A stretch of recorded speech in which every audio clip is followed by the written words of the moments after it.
장성 한 사람을 구하기 위해서 젊은 청춘 33명이 특공대가 돼서 들어갔고 결국 작전에 실패해서 30명이 죽었다. 30명이 죽었는데 정작 그 장성은 살아서 포로 교환 때 본국으로 돌아와서 늙어서 죽었다. 자, 그렇다면 과연 아무리 병들이고 아무리 말단 철도원이지만 이 30명의 생명과 한 사람의 장성의 목숨은 바꿔도 된다는 얘기인가? 라고 하는 거죠. 저는 사실 이 부분이 찜찜했습니다. 제가 좀 비판적인 시각을 갖고 있어서 그랬는지 모르지만 이런 생각을 갖고 있었습니다. 한 10년 전쯤에는. 그랬는데 거기에서 새로운 상황이 펼쳐지는 겁니다. 그게 바로 승이라고 표현한 부분입니다. 의문들이 생기는 겁니다. 의문들이 생겨요. 자, 7월 19일 날 구출작전에 들어가셨다가 돌아가셨다. 구출작전에 들어간 이유는 딘 소장이 행방불명이 됐기 때문이다. 당연히 행방불명이 됐기 때문에 구출작전 들어갔다는 거예요. 그러고 그런데 전쟁사를 찾아보니까 딘 소장은 20일 날 행방불명이 됐다는 거죠. 그렇다면 뭔가 모순이 있잖아요. 20일 날 행방불명된 사람을 구하러 가서 19일 날 돌아가셨다. 말이 안 되지 않습니까? 그러면 뭔가가 이거 좀 불인데가 있구나. 뭔가가 뻥이구나. 구출작전에 들어갔다는 게 거짓말이든지 아니면 20일 날 행방불명됐다는 게 거짓말이든지. 그래서 둘이 서로 모순되는 것으로 상황이 나오는 겁니다. 근데 또 이해가 안 되는 게 있었어요. 2011년 MSN이라고 하는 것은 우리나라로 치면 네이버입니다. 네이버. 그 정도로 파급력이 강한 포털이에요. 거기에서 현충일을 맞아서 16명의 영웅들, 전쟁 영웅을 뽑습니다. 전쟁 영웅 뽑는데 정말 우리가 알만한 사람이에요. 조지 워싱턴. 독립전쟁을 지휘한 영웅. 메가더 우리 뭐 잘 알잖아요. 메가더 전쟁 영웅 부정하지 않습니다. 근데 윌리엄 딘 소장이 있는 거예요. 그 16명 중에. 전 이해가 안 됐어요. 그때까지 알고 있었던 윌리엄 딘 소장은 대전 전투에서 패해서 포로가 됐다가 포로 교환이 돼서 늙어서 죽은 사람입니다.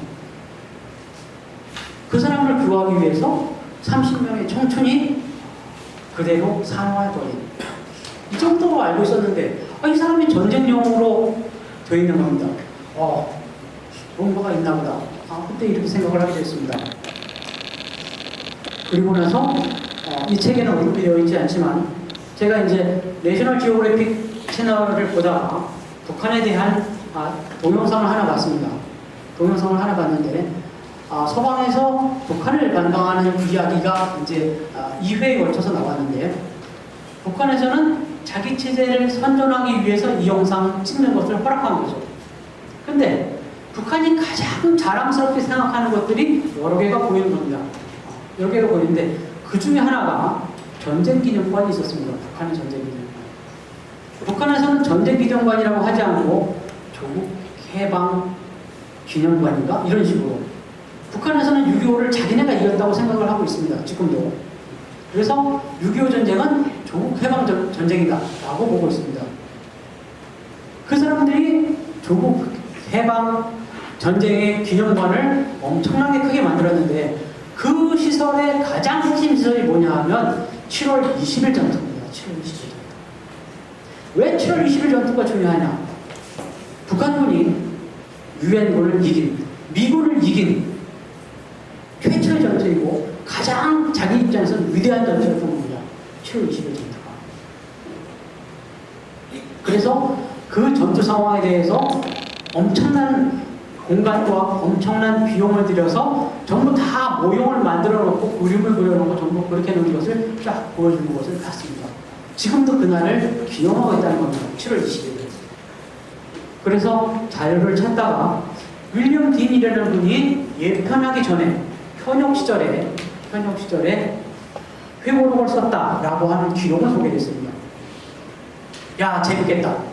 이런 생각이 들어서 회고록을 찾기 시작했어요. 근데 미국 아카이브에 이것이 올라와 있었습니다. 이 책의 원본을 스캔한 파일도 있고 텍스트 파일도 올라와 있었어요. 그래서 얼른 19일자 부분, 20일자 부분이 있나 찾아봤습니다.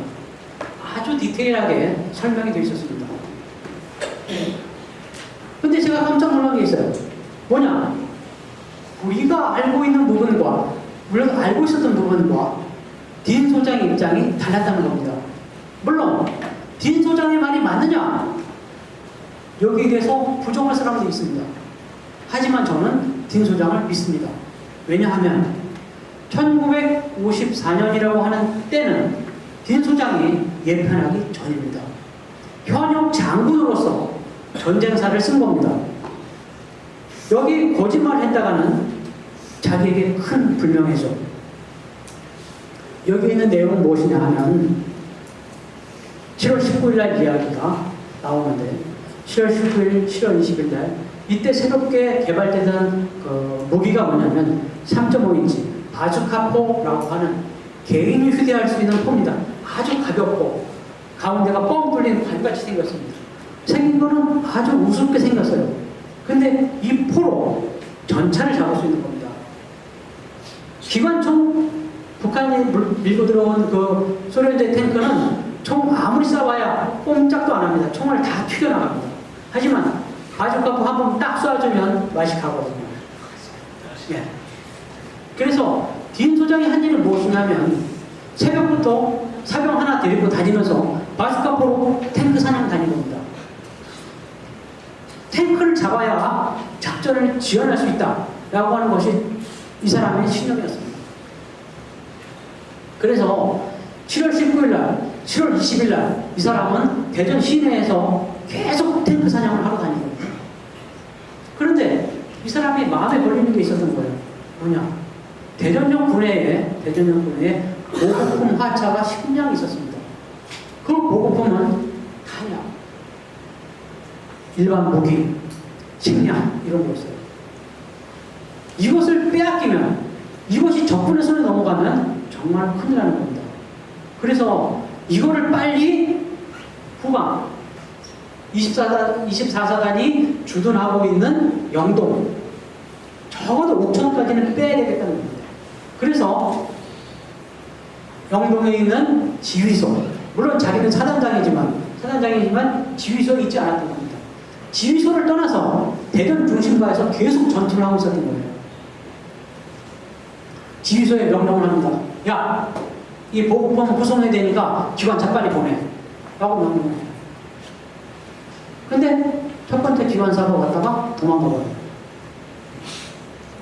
그래서 다시 요구합니다. 기관차 다시 보내. 다시 보냈는데 기관차가 왔어요. 기관차가 왔는데 대전역군에 삘삘삘 들어오더니 얼마 안 있다 휙 돌아가서 다시 가버리는 거예요. 그래가지고 이 사실을 보고하고 영동에다가 이야기를 합니다. 지휘소. 도대체 어떻게 된 거야? 기관차가 왔다가 그냥 되돌아가 버렸다. 라고 하니까 영동에서 이야기하기를